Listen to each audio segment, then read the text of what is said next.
welcome back to my channel. Today we will be talking about how to write a cover letter, or we can say how to email a professor for abroad studies and how to ask for positions in his or her lab in case of PhD positions, in case of masters or bachelors.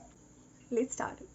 In this video, I will show you my template of cover letter and I will let you know some tips for writing a good cover letter, and I will let you know some important tips which can help you to improve your email writing for abroad studies.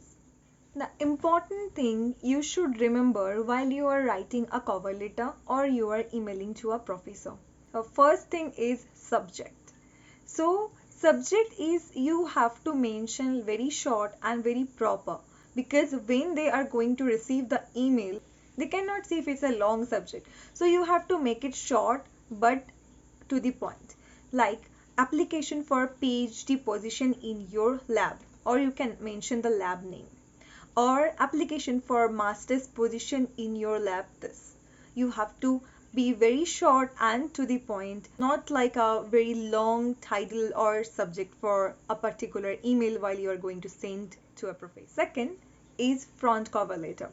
So there is two options while you are going to send an email to the professor. That is, one is front cover letter, second one is inner or detail cover letter. So there isn't any mandatory for make a inner or detail cover letter, but it could be a very helpful for you.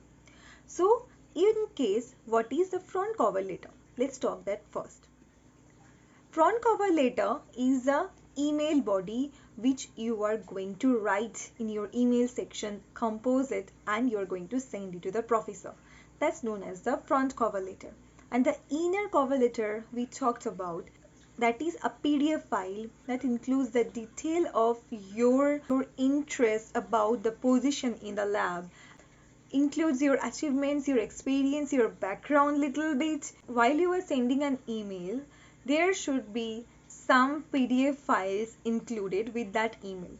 So first is the cover letter. So cover letters can be two types, that is inner cover letter and front cover letter. The inner cover letter should be in the PDF file. Second, you have to make a CV, that is also PDF file, and you have to attach with it.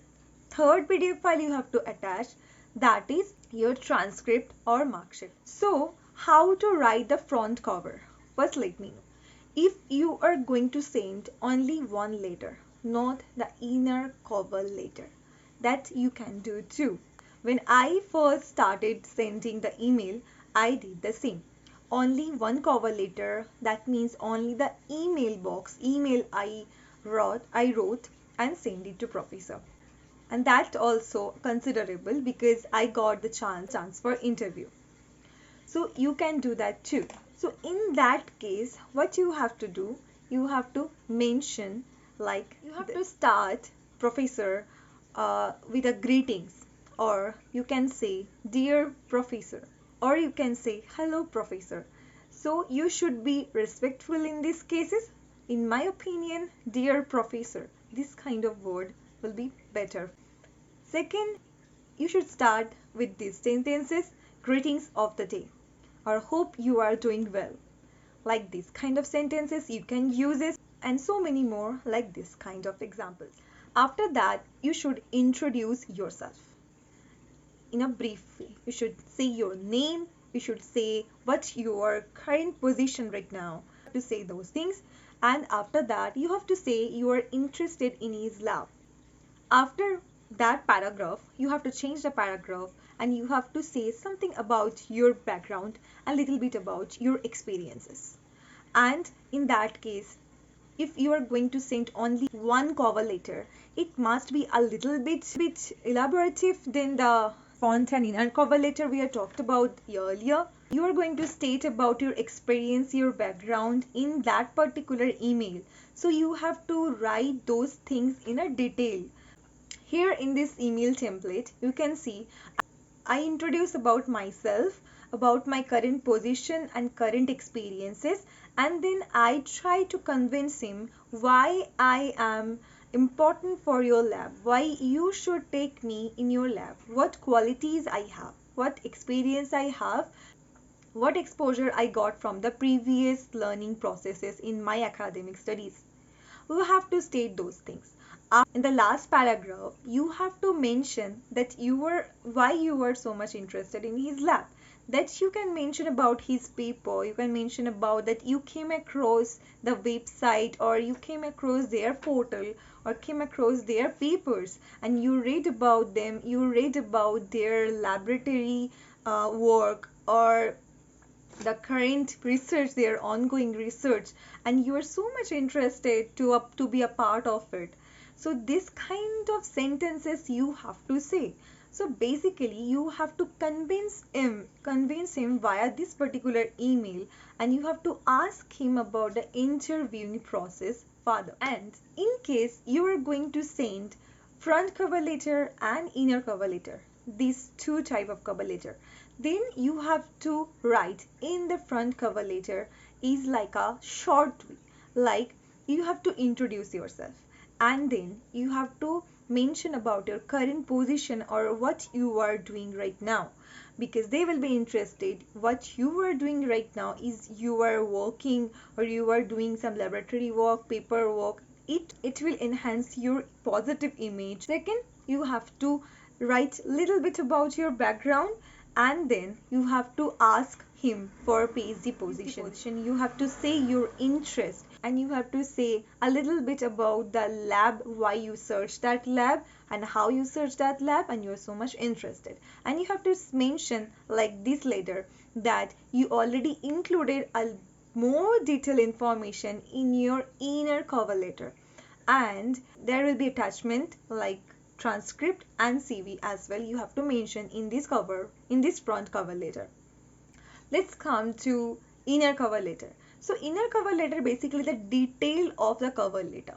So this is the template of my inner cover letter. What you have to do here, you have to introduce yourself in a brief way. So here you have to mention your name, your address, your contact information, your valid email ID, and then you have to introduce that what is your current position, what is your past positions, and what is your background, what are the experiences you have, and what subjects you were exposed to, and you have to mention you are working, even just the way I mentioned that I worked in a school, like I worked in a school as a PG teacher, so I mentioned that too. So you have to mention those things to enhance your positive image towards them. More tips you have to keep that on your mind, that is when you are writing any cover letter or any resume, so you have to make sure that the font size should be same. So while you are writing an email, don't write directly to the email box. My suggestion is to write in a Word file, in a Word, and then make sure the font size is uniform, and then copy and paste to the image compose box. And second thing you have to remember, that while you are writing an email, then not only the font size but also the gap between two lines should be proper, not so much compact that if somebody is reading your email and they're facing problem because of the gap, they're so much congested and compactly written by you, so that could be a problem for you. And some more things you should keep that on your mind, that is when you are writing your cover letter, bold or highlighted those particular words related to lab name, related to your research background, like the main one, some important subjects you are exposed to previously, some important data that you once him to you should highlight those things, or you should write like a bold letter, so that can be catchy towards him. So basically the main thing is to be attractive person towards him, so that he can be interested in you to take you or to interview you. In that case, the main thing is you have to convince him. In order to convince him, you have to write those things which quality you have, which experience, which achievements you have. You have to make that sure. But one thing very important, don't tell lie. If you are telling lie while interview time and he's asking you some question about that, and he will understand very easily that you are going to lie because he's experienced professor. So you can't just say a lie and you are going there, because even though you are lying and getting a chance in his laboratory, while you are going there you will face a really problem. So better to not tell lie. What you really know, say that one. Really achieved those things you have to say your background, but you have to say in a way that he's convinced with your properties. I hope I clear all of your doubt about cover letter, how to write it and how to not. Please subscribe and like the video. And I will be back soon with new informative videos such as how to make an attractive CV or resume. Until then, bye bye, take care and happy studies.